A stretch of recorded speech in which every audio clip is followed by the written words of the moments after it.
Et allez les amis, aujourd'hui dans Boulangerie Papa, on va apprendre à réaliser ce magnifique pain. Donc il est là, hein. Il est là, il est magnifique. Voilà, avec très peu de levain, on va mettre 3 grammes pour 500 grammes de farine, ça va être magnifique. Que du levain, pas de levure. Et votre meilleur allié pour ce pain, les pains sur levain, ça va être les thermomètres. Le thermomètre pour maîtriser les températures de la pâte et favoriser l'action des enzymes et des bactéries et levures sauvages présentes dans le levain. Et là, franchement, avec un tout petit peu de levain, regardez-moi ça, c'est pas doré, c'est pas croustillant. Ça va être vraiment magnifique. Suivez bien les instructions et vous allez faire un pain qui cartonne à la maison. Allez, bonne vidéo.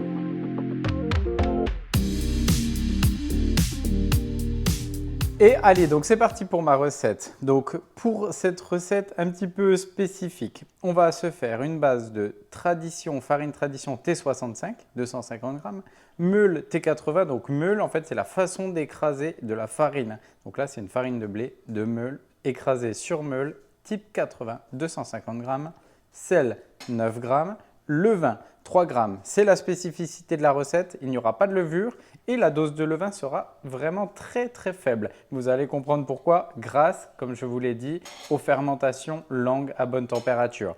Et le levain, très important dans cette recette particulièrement, il a dû être rafraîchi 3 heures avant et là il est en pleine forme, là il est au taquet. Hein. Quand vous le voyez comme ça, bien chaud, bonne température. Là, il doit être à 24-26 vu que c'est la température ambiante et là, il est parfait.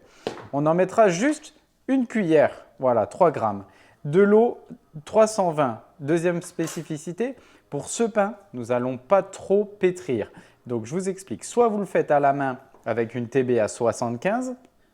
Toujours le même principe, je mélange mes ingrédients pendant 4 minutes, je laisse une petite détente de 20 minutes, je termine mon pétrissage, voilà. Ou alors au batteur et franchement, aujourd'hui j'ai la flemme. Donc je vais prendre le batteur et la petite technique exclusive pour celle-là, je vais faire 70 degrés et ça me fera un pétrissage à vitesse lente. 10 minutes en première vitesse TB 70 pour pas trop que ça chauffe et ça sera parfait.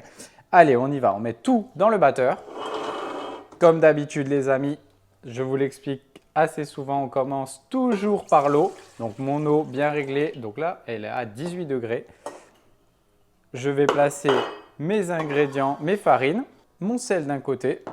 Hop, donc là 3 grammes c'est à peu près une cuillère. Hein. Pour une fois, on va le faire au feeling, vous allez comprendre que pour cette recette, il faut beaucoup d'instinct de boulanger. Et quand vous voyez que ça bulle comme ça là, là, on est vraiment pas mal. Allez, donc je mets ma cuillère de levain bien rafraîchie. Hop, donc là, j'engage pas. Et là, on est bon, on est bien. Et vous allez voir que si la fermentation se passe à température tranquille, eh bien, ça va bien se passer. Ça va développer les arômes et ça va être vraiment nickel. Et là, je vous montre 10 minutes. Et la vitesse, c'est ça. Donc sur les petits kenwood, là, c'est même pas à la vitesse numéro 1. C'est tranquillement, ça va phraser gentiment et si besoin, je bassine. Allez, et voilà.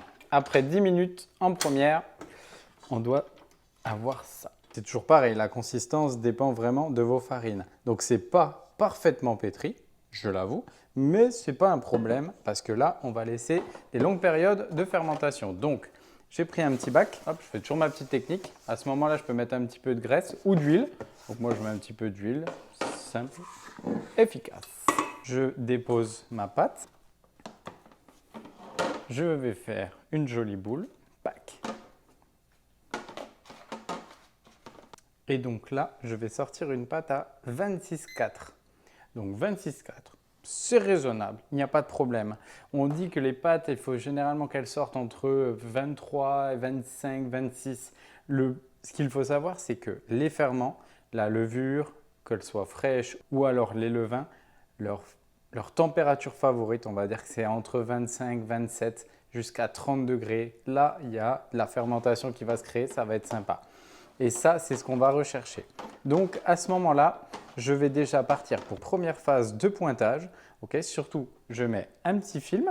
Donc, je vais mettre un petit film par-dessus. Donc là, je vais partir pour 1 heure de pointage à température ambiante gentiment. Et ensuite, je vais faire un rabat. Et là, je vous expliquerai la suite de la recette. Après 2 heures de pointage exactement. Je l'ai laissé à température ambiante. Et ma petite astuce, c'est qu'en ce moment, je prends un sac de congélation. Voilà, pour éviter de gâcher du film. Comme ça, toujours le même sac et toujours la même boîte et il n'y a pas de problème. À vous de trouver votre petit récipient qui va bien. Là, je vais donner un rabat. Après 2 heures, vous allez pouvoir vous faire une petite idée de la force aussi. Vous allez pouvoir vous donner une petite idée de la fermentation. Donc là, ça commence à se développer gentiment. Donc là, le but, ça va être de rabattre ma pâte sur l'intérieur. Donc j'étire, je rabats, j'étire, je rabats, j'étire, je rabats. Comme j'ai graissé un peu mon bac, c'est parfait. Simplement et rapidement, vous avez une pâte qui est parfaitement pétrie, parfaitement lisse et qui est prête pour sa longue fermentation. Donc à ce moment-là, pour la base de la fermentation, on va se donner une règle, 10 heures à température ambiante. La température ambiante, généralement, c'est à peu près 21 degrés. Voilà, là on va dire qu'on va la laisser fermenter pendant 10 heures à 21. Si il fait plus chaud, vous allez diminuer le temps. Donc par exemple, s'il fait 25, vous allez partir sur à peu près 7-8 heures. Si au contraire, la pièce est à 18 degrés, donc principalement en hiver, on va allonger un petit peu le temps. Donc là, ça sera plutôt 12 à 13 heures à température ambiante. Voilà, il va falloir ajuster et c'est ça le plus délicat dans ce pain. On va laisser travailler les ferments, on va laisser travailler les enzymes et pour ce faire, il faut que la température soit idéale sur une longue période. Voilà, donc moi, là, je vais partir sur à peu près 9 heures à 21-22 degrés. Et surtout, je couvre bien ma pâte pour éviter que ça croûte. Allez, à demain. Alors, je vous montre une petite technique. Donc après 9 heures de fermentation, donc là, j'avais laissé ma pâte dans mon garage tout simplement. Et la température, hop, un petit vérif le matin, c'est 21 degrés. Et voilà, là, c'est parfait. Ça a passé à peu près 10 heures. Et au niveau de l'aspect, hop, ça a développé. Donc, on voit que ça a gagné un petit peu en volume. On voit les traces de fermentation qui sont retenues par le réseau glutineux. Deux choses qui sont très importantes, le réseau et on voit qu'il y a de la fermentation, mon levain est bien actif. Et allez, à ce moment-là, on passe à la division des pâtons et à la mise en forme. La division donc, on farine bien son tour, on verse sa pâte sur un tour fariné et si vous voyez que ça colle trop, vous mettez un petit peu de farine mais jamais trop. Pourquoi? Parce que la farine, ça va donner une croûte terne à votre pain. Vous divisez en deux, soit avec une balance, soit à l'œil. Et là, vous avez deux pâtons de 400 grammes. Ensuite, vous gardez toujours cette corne vers vous. On va fleurer un petit peu. Et là, on va bien bouler notre pain. Donc, suivez bien la technique du boulage. On le tourne et nous allons faire une mise en forme boule, tout simplement parce que nous allons façonner des bâtards. Nous allons procéder à une détente de 10 minutes, hop, bien filmé. Et pendant ce temps-là, on prépare nos petits papiers cuisson pour la dépose de nos pains. Après 10 minutes de détente, on passe au façonnage. Donc, je fleure pour éviter que ma pâte ne colle. Je déplace mon autre pâton. Je prends le beau côté que je vais placer sur mon tour. Voilà, c'est toujours pareil. Je vais dégazer à l'aide de la paume de ma main. Je vais plier en 3 parties. Une première fois, je tourne. Une deuxième fois.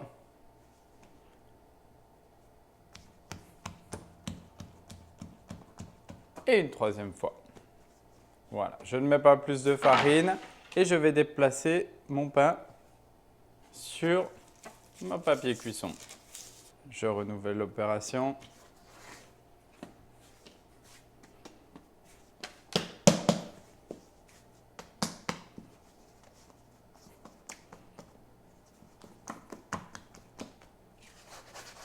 Et voilà, j'ai mes deux pains qui sont prêts, façonnés et qui partent justement en après.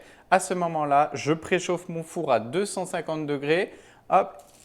Et moi, là, ce que je vais faire, je vais laisser mon pain à température ambiante 45 minutes et ensuite on passe à la mise au four. Mon four est bien chaud et là, on va passer à la mise au four. Donc, je m'équipe d'une petite boule à thé. Hop. Je prends ma farine. Moi, je préfère prendre de la farine T65, c'est la farine la plus blanche. Hop, ça permet d'avoir un bel aspect sur mes baguettes. Je farine mais pas trop, hein, on ne va pas exagérer. Surtout ne farinez pas trop parce qu'après ça fait une croûte, c'est pas très agréable en bouche. Je me arme de ma lame, hop, je me prends une petite lame de rasoir et là je vais faire, en fonction de mes envies, hein, je pourrais faire une coupe saucisson, peu importe, là je vais faire un bâtard avec un coup de lame, un bâtard avec 2 coups de lame, voilà pour vous montrer la différence.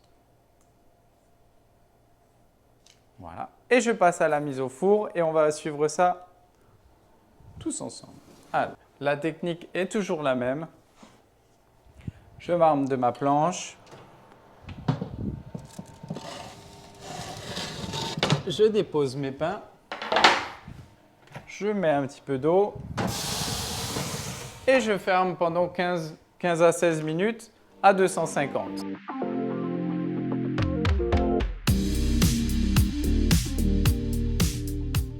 Et allez, donc après 16 minutes, ça doit vous donner ça. Voilà, vous devez... Ouf, c'est normal, ça va s'enlever normalement. Voilà, vous devez avoir un pain qui est bien coloré, bien poussé. Ok, et ça, voilà, ça va demander peut-être quelques réglages. À ce moment-là, ne les sortez pas, même si c'est bien coloré. On va passer à la méthode du séchage. Donc là, 2 solutions. Soit je laisse entrouvert un petit peu la bouche de mon four, si c'est possible. Sinon, je diminue un petit peu la température. Hop.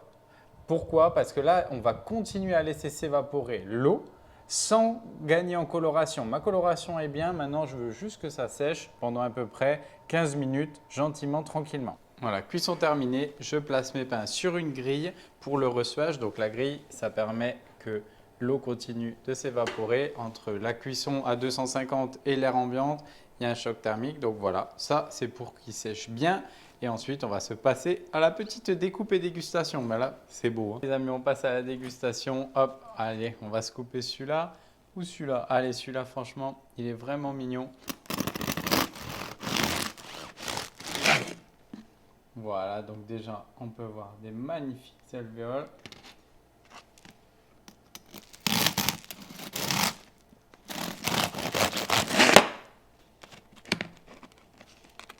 Ah ouais les amis, donc là ça croustille, hein. Là c'est beau et on a une mie qui est bien grasse, bien crème et ça grâce à une longue fermentation comme ça, tout en douceur, on a réalisé un pain vraiment magnifique.